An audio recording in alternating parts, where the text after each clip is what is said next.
자, 발칸 전역에 대해서 논의를 진행하죠. 자, 프랑스 전역 기간 중에 이탈리아가 참전을 하게 되었고요. 또 영국 전투에서 독일이 이제 실패하게 되자 이 교전국들의 관심이 이제 지중해 방면으로 쏠리게 되었습니다. 그 중에서도 유럽의 화약고라고 불리운 이 발칸 지역과 북아프리카 일대에서 군사적 관심이 집중이 되었는데요. 자, 이러한 것들은 모두가 이 지중해와 그 주변 수역의 지배권을 둘러싸고 각국의 이해관계가 복잡하게 얽혀 있었기 때문이었죠. 특히 이탈리아는 이 독일에 견줄만한 어떤 승리에 목말라 하고 있었고요. 그렇기 때문에 이 지역에 더욱 발칸 지역에 더욱 집요한 야망을 가지고 있었다고 볼 수가 있죠. 자, 그래서 1940년 8월에 이탈리아는 영국령 소말리랜드에 침입을 하고요. 9월 중순에는 이집트에 침공을 개시를 했습니다. 더 나아가서는 10월 28일에 동지중해의 작전 기지를 획득하고자 이미 점령하고 있었던 알바니아에서부터 이 그리스의 침공을 하기 이르렀던 것이죠. 이 그리스로의 이탈리아의 진격은 이 북아프리카에서 그라치아나의 부대가 진격하는 것과 더불어서 이 이집트에 있는 이 영국군의 목덜미를 조이게 될 것을 염두에 둔 것이었죠. 자, 이처럼 이탈리아와 그리스가 교전 상태에 돌입하게 됨으로써 이 전쟁의 불꽃은 이 서부로부터 이 발칸 방면으로 옮겨 붙게 되었던 것입니다. 자, 이탈리아와 그리스의 작전 계획을 한번 보자면요. 당시 알바니아에 주둔하고 있었던 이탈리아군은 프라스카 장군 휘하에 10개 사단 약 16만 2천 명의 병력을 보유하고 있었고요. 그리스는 이 파파고스 장군이 지휘하는 15만의 정규군을 가지고 있었습니다. 자, 이탈리아군의 공격 계획을 보면요. 이 주공은 교통의 요지인 이 자니나로 진격을 해서 아테네를 최종 목표로 지향을 했고요. 조공은 병참 기지인 이 살로니카로 침입한다는 것이었습니다. 이 반면에 그리스군은 알바니아 국경에 연한 산악지형을 이용해서 침공군을 저지하는 한편 그동안 예비병력을 동원해서 총 반격을 취하기로 계획을 수립을 했죠.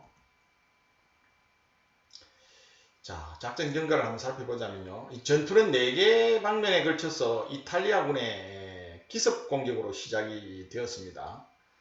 공격 첫 주에 이탈리아군은 4개 공격 지점에서 각각 10 내지 20마일에 달하는 돌파구를 형성을 했지만 점차 진격 속도가 둔화되었고 또 3주일이 지난 11월 18일경에는 각 지역에서 이 그리스군이 주도권을 탈취하기 시작했습니다. 이어서 그리스군은 이탈리아군의 병참선을 차단을 했고요. 또 다른 한편으로는 총 반격을 감행해서 이탈리아군을 격퇴하고 오히려 알바니아 국경 너머로 이탈리아 군대를 추격을 하기 시작했습니다. 자, 그래서 12월 6일에는 이 포르토에다를 점령하고 23일에는 히마라를 함락해서 알바니아 영토 안으로 약 50마일이나 북진을 하게 되었습니다. 그러나 이 무렵 이탈리아군의 병력이 정원이 되고 또 한편으로 그리스군도 탄약을 비롯해서 병참 물자가 부족했기 때문에 전선은 잠시 소강 상태에 빠지게 됩니다. 이탈리아군은 이듬해 3월 초에 이 소강 상태를 깨고 그리스군을 격퇴하고자 재차 공격을 취했지만 겨울철에 이 악기상과 그리스군의 완강한 저항으로 또다시 공격에 실패를 하고 맙니다. 자, 이처럼 그리스와의 전쟁에서 이탈리아가 패배한 것과 더불어서 이탈리아 해군은 40년 11월 11일에 이 타란토 해전과 이듬해 3월 28일에 마타판곳 해전에서 영국의 지중해 함대에 의해서 거의 괴멸 상태에 이르는 이 대패를 당함으로써 이탈리아의 전투력은 땅에 떨어지고 또 이탈리아의 위상은 아주 크게 실추하고 말았죠. 자, 이 돌이켜 보면요, 이탈리아군은 이 작전 지역의 산악 지형과 기후에 대한 세심한 고려를 하지 못했어요. 그렇기 때문에 이 작전에 실패를 했고요. 또 전투력의 결정적인 우세를 가지기도 전에 이 성급하게 공격을 함으로써 이 패배를 맛보았던 것이죠. 자, 이에 반해서 그리스군은 방어에 유리한 지형을 교묘하게 이용을 해서 산악 전투를 아주 효과적으로 실시를 했었고요. 또 조국을 지키겠다는 이 애국심과 사기 면에서 이탈리아군을 압도해서 예상 외의 승리를 획득하였죠. 자, 이 전투에서 우리는 이 정신적 요소가 물질적 요소의 열세를 극복하고 전승을 가져온 좋은 예라고 볼 수 있는 것이죠. 자, 한편 이 소련은 언젠가 독일군이 침공해 올 것이라는 것을 예상을 하고 이 독일과의 완충지대를 확보하기 위해서 이 발틱 3국을 병합을 해버리죠. 또 다른 한편으로는 독일군의 대불 작전 기간 중에 루마니아로부터 이 베사라비아 지방을 탈취를 이미 했습니다. 자, 히틀러는 이러한 소련의 서진 정책에 견제를 가하고요. 더 나아가서 그리스에 있는 영국의 지상 및 공군 기지를 박탈함으로써 이미 점령하고 있었던 루마니아의 플로에스트 유전지대를 보호할 목적으로 발칸 개입을 결심을 하게 됩니다. 자, 히틀러를 만일 이와 같이 해서 발칸을 정복하게 된다면 소련에 대한 침공 시 배후의 안전을 기할 수 있고, 또한 영국의 지중해 세력을 강타함으로써 영국 전투에서의 실패를 만회할 수도 있다는 이런 일거양득의 효과를 노렸던 것이죠. 아울러서 독일은 이 알바니아에서 고전 중인 이 이탈리아군을 지원한다는 명분도 염두에 두고 있었던 것입니다. 이렇게 해서 독일은 헝가리와 불가리아를 회유와 협박으로 동맹측에 가입시키는 한편 유고 또한 이 설득을 해서 바야흐로 피 한 방울 흘리지 않고 발칸의 절반 이상을 점령하기에 이릅니다. 그러나 1941년 3월 25일 유고에서는 이 반독 민중봉기가 일어나서 친독 정부인 이 폴 정권을 무너뜨리고 소련과 단독으로 불가침 조약을 맺는 사태가 발생하게 됩니다. 자, 이에 격분한 히틀러는 즉각 유고 침공을 명했고, 당시 독일 국방 최고사령부는 대소작전 계획을 세우느라고 분주한 가운데서도 불과 10여일 만에 유고 침공 계획을 작성해서 독일군 일반 참모부의 탁월한 능력을 다시 한번 입증을 하게 됩니다. 자, 독일군의 작전 계획 중에서 우선 대유고 작전을 한번 살펴보자면요. 요거는 앞에서 설명한 슬라이드죠. 자, 상황도를 보면서 설명을 진행하겠습니다.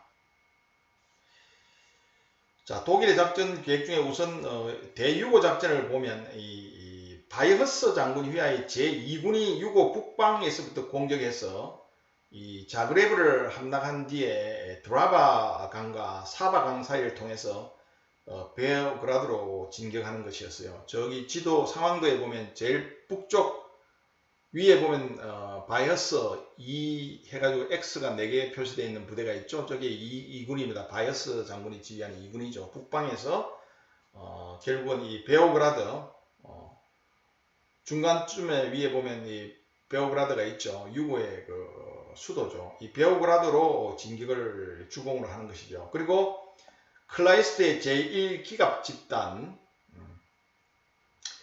보면 상황도에서 제일 왼쪽 그 끝, 북쪽 왼쪽 끝에 보면 1기갑 집단, 노란색으로 표시가 안 돼 있네요. 이 1기갑 집단이 있죠. 1기갑 집단.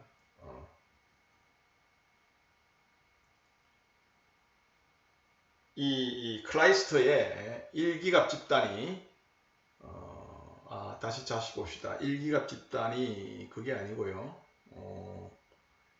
상황도에서는 지금 1기갑 집단이 표시가 되지 않았네요. 표시가 되지 않았습니다. 자, 위에 북쪽에 있는 거는 2집단이고요. 그리고 왼쪽 끝에 있는 것도 2집단군의 일부입니다. 그래서 북쪽에서 베오그라드로 진격을 하고요. 이 클라이스트의 제1기갑 집단은 이 불가리아 방면에서부터 침공을 해서 베오그라드로 향하도록 함으로써 이 유고군이 이 서부 산악지대로 철수하기 전에 포착 섬멸하고자 계획을 수립을 했습니다.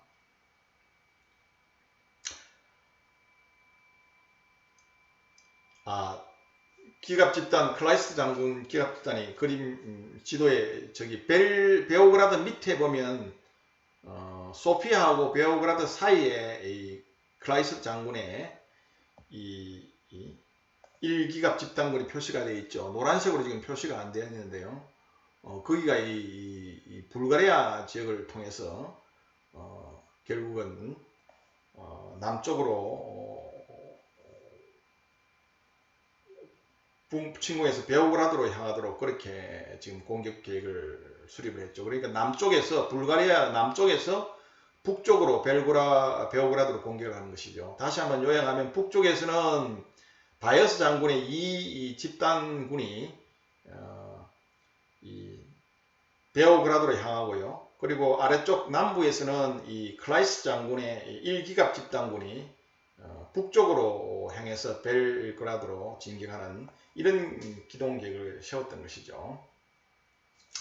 자, 한편으로는 이 그리스 방면에 대해서는, 그리스는 이제 그 아래쪽에 있는 지역이 그리스죠. 저기 보면 제일 아래쪽, 오른쪽 제일 아래에 보면 에이선, 아테네죠. 그리고 코린트만이 있고요. 테르모필라의 지역이 있고, 위에 살로니카 지방이 있죠. 자, 이 그리스 방면에 대해서는 이 리스트 장군의 12군, 자, 리스트 장군 12군은 소피아 밑에 오른쪽 끝에 중간에 보면 소피아라는 곳이 있고 12 집단군 표시가 되어 있죠. 자, 이 그리스 방면에 대해서는 리스트 장군의 12군 이하 이 3개 군단이 동원이 되어서 그 중에서 1개 군단은 이 소피아 남서쪽으로 유고 영토를 경유해서 이 마케도니아 서쪽에서 그리스 국경을 넘고 1개 군단은 그리스군의 메타삭스 방어선을 돌파한 뒤에 살로니카로 향하고, 또 나머지 1개 군단은 이 그리스와 불가리아 국경의 동쪽 끝에서 공격을 하기로 계획을 수립했습니다. 자, 이 계획에 의하면 그리스에 대한 이 주공 방향은 결국은 이 살로니카로 방면으로 향해 있는 것이죠. 결국 최종 목표는 살로니카를 주공이 공격을 해서 결국은 나중에는 최종 목표는 아테네가 되겠죠. 자, 반면에 연합국 계획을 좀 보자면요. 연합군은 이 당시에 유고슬라비아는 1700마일에 달하는 국경선을 가지고 있었음에도 불구하고 이 신식 장비나 기동성이 결여된 100만 명 이하, 이것도 상비 전력이 아니고요. 동원 예비군과 예비 전력을 다 포함한 인원입니다. 100만 이하의 병력을 보유하고 있었을 뿐이고요. 그나마 이 유고는 당시에 세르비아인과 크로아티아인 간의 내분으로 인해서 국내 정세가 혼란해서 이 별다른 방어 계획조차 세우지 못하고 다만 국경선 여기저기에 일선 방어 진지만을 구축했을 뿐이었습니다. 방어력이 상당히 약한 상태였죠. 그리스는 유고보다는 다소 나은 편이었는데요. 파파고스 장군이 휘하에 43만의 원기왕성한 이 일선 부대가 있었고요. 윌슨 장군이 지휘하는 영국군 62,500명이 북아프리카로부터 그리스를 지원하기 위해서 막 도착을 한 상태였죠. 그렇지만 이 북쪽에 있는 유고군과의 사전 연합작전 계획이 없어서 이 살로니카 방어가 상당히 곤란했었기 때문에 이 그리스와 영국 연합군은 이 메타삭스 방어선에 소규모 병력을 잔류시키고요. 또 다른 한편으로는 이 주 방어는 올림푸스 산 북방의 알리아크몬선이라고 있습니다. 이 알리아크몬선에서 이 방어 계획을 실행하기로 그렇게 계획을 수립을 했었습니다. 이제 독일군이 공격을 개시합니다. 그래서 작전 경과를 좀 보자면요. 자, 이 독일군의 공격은 4월 6일에 개시가 되었어요. 그래서 이날부터 연 3일간 독일 공군이 베오그라드를 맹폭격한 뒤에 지상군은 일제히 국경선을 넘게 됩니다. 조기에 통신망이 붕괴된 유고군은 군사작전의 통제라든가 또 협동 따위를 염두에 둘 사이조차 없이 허물어져 버렸죠. 설상가상으로 이 자그레브 방면의 크로아티안 부대들은 이 독일군을 해방군으로 맞아들이는 총극까지 연출을 하기도 했습니다. 유고군의 이 조직적인 저항은 15일로 끝이 나고 17일에는 항복문서가 조인이 되어버렸죠. 자, 이 기간 중에 이탈리아도 역시 해안을 따라서 조심조심 진격해서 독일에 동조하기 시작했습니다. 양측의 피해 상황을 보면요. 독일군은 인명피해가 558명이었고요. 유고군은 총 55만 동원병력 가운데서 33만 4천이 포로로 잡혀버렸어요. 이 북방에서 유고가 곤욕을 치르는 동안에 그리스도 예외는 아니었죠. 유고에 침입한 같은 날인 4월 6일 독일군은 메타삭스선을 돌파하고 9일에는 살로니카를 점령을 하게 됩니다. 또한 유고를 경유해서 남쪽으로 내려온 공격부대는 이 4월 10일 모나스티르를 점령함으로써 영국군과 알바니아 방면의 그리스군 사이에 쐐기를 박아버렸죠. 자, 이로 인해서 이 좌익과 배후를 위협당한 영국군은 올림푸스산 쪽으로 후퇴를 하게 됩니다. 나중에는 이 테르모필레 부근까지 밀려나게 되죠. 영국이 이처럼 1년의 후퇴 작전을 전개하고 있는 동안에 이 그리스군은 이 도처에서 붕괴되기 시작했고 4월 21일에는 주력 부대인 제1군이 투항하고 뒤이어 23일에는 전 그리스가 항복을 하게 됩니다. 이날부터 27일까지 5일간에 걸쳐서 영국군은 마침내 아테네와 펠로폰네소스를 통해서 발칸에서 철수를 하고 맙니다. 이때 빠져나간 영국군은 5만 662명이었고요. 그리스에서 당한 영국군의 병력 피해는 약 12,000명에 달했습니다. 자, 이에 비해서 독일은 11,000의 전사자와 4,000명의 실종자와 중경상자를 냈을 뿐이죠. 자, 참고로 여기서 테르모필라이가 있죠. 이 테르모필라이는 아테네 북방에 있는 아주 좁고 길다란 협곡입니다. 그래서 북방에서 그리스 아테네 쪽으로 진격을 하기 위해서는 이 테르모필라이를 반드시 거쳐 가야 되죠. 그런데 이 테르모필라이는 지세가 험하고 아주 길고 좁은 이 협곡으로 형성되어 있기 때문에 방어하기에는 굉장히 좋은 지형이었어요. 그래서 우리가 고대 전사에 보면 이 페르시아가 그리스를 침공했을 때 이 스파르타와 아테네가 동맹을 맺어서 페르시아와 전쟁을 이룬 게 이 페르시아 전쟁이죠. 이 페르시아 전쟁에서 페르시아의 크세르크세스 대왕이 3차 페르시아 3차 전쟁, 3차 침공이죠. 침공을 했을 때 이 스파르타 당시에 스파르타와 아테네의 연합군 사령관이 레오니다스라는 스파르타의 왕이었죠. 이 레오니다스가 이 300인의 용사를 이끌고 테르모필라이 계곡에서 협곡에서 효과적으로 방어를 하고 결국은 나중에 전원이 옥쇄를 하죠. 그래서 우리가 영화에서 최근에 300일의 용사라는 영화가 나왔는데요. 이 영화가 바로 이 페르시아와 그리스 연합군 간의 전쟁을 다룬 영화였고요. 그리고 그 전투의 배경이 바로 테르모필라이 전투인데요. 여기에서 이 300인이 아주 스파르타와 아테네, 그리스 연합군의 어떤 강인한 정신력을 보여줬던 그런 전장의 현장이기도 하죠. 테르모필라이가 바로 그런 지역입니다. 자, 발칸 전쟁에서 우리가 이 특기해 볼 만한 이 독일의 공격 전법이 있습니다. 이를 좀 소개하고자 합니다. 자, 독일군은 이 전역이 급작스럽게 전개되었기 때문에 충분한 병력의 집중을 기할 수가 없었는데요. 그렇다고 후속 부대의 도착을 기다릴 시간적 여유가 없었죠. 그래서 독일은 최초 목표 점령에 소요되는 병력만 집결되면 즉시 작전을 개시를 하고, 또 그동안 후속 부대가 집결지에 모이면 이들을 또 기동을 시켜서 선두부대를 초월 전진하는 이른바 이 Flying Start 전술이라는 것을 개발해서 사용을 했었습니다. 자, 이것은 결국은 이 병력의 축차적인 어떤 투입에 의한 공격 방법이었지만요, 이 독일군이 이 구비한 뛰어난 기동력과 이 강인한 지원 화력에 힘입어서 이 축차 투입의 약점을 충분히 보강하고 오히려 시간적으로 기습적 효과를 가져왔던 것입니다. 원래 우리가 전투를 할 때 이 병력을 축차적으로 투입하는 것은 가장 안 좋은 경우입니다. 우리 전쟁의 원칙에서도 익히 논의했던 바와 같이 병력을 집중 운용하는 것은 전쟁의 가장 기본적인 원칙 중에 하나이죠.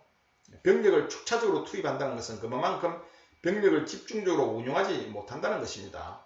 그러나 이 발칸 전역에서 독일군의 상황은 급박하게 이 발칸 전역을 계획을 했기 때문에 병력을 집중 운용할 수 있는 사전 충분한 준비가 되어 있지 않았어요. 그래서 독일은 이 시간적인 기습을 달성하기 위해서 병력을 집중 운용하기 위해서는 상당한 시간이 걸리겠죠.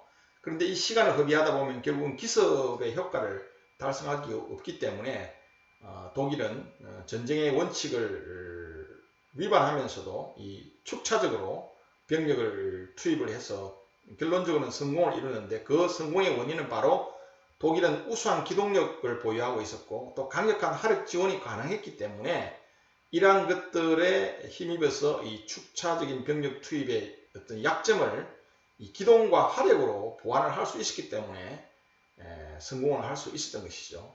그래서 이러한 축차적인 병력 투입에 의한 공격 방법을 하고도 결국은 오히려 시간적인 측면에서 기습 효과를 달성함으로써 공격 작전을 성공적으로 이끌 수 있었던 것입니다. 이와 같은 것은 우리가 독일 군부의 독일군 간부들의 또 독일군의 우수성을 다시 한번 입증해주는 그런 좋은 전례라고 볼 수가 있겠죠.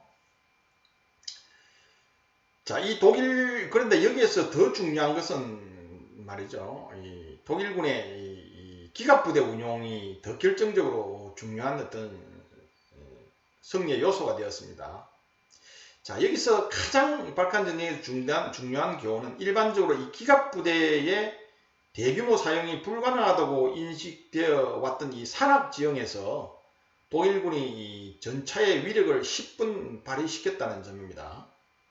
이 독일군 기갑부대는 이 발칸 지역의 험악한 산악 지역을 극복하고 기동성과 화력 그리고 충격 효과 면에서 결정적인 위력을 발휘해서 최단 시간 내에 선멸적인 승리를 가져오게 했던 것이죠. 자, 초기 전투에서 프랑스는 이 마지노 선에서 방사선에 빠져 있었을 때 어느 누구도 예상하지 못했던 이 울창한 산림과 그리고 험악한 지역인 이 아르덴느 숲을 독일의 전차 부대와 독일의 급강한 폭격기가 조화를 이루어서 통합되어서 아르덴느로 향해서 파리로 진격을 하죠. 이때도 이 독일 연합국은 완전히 충격에 빠졌죠. 그래서 심리적인 마비를 일으켜서 완전히 공황 상태에서 이 전투 의지를 상실하게 되는 것이죠. 이게 바로 전격전의 개념이죠.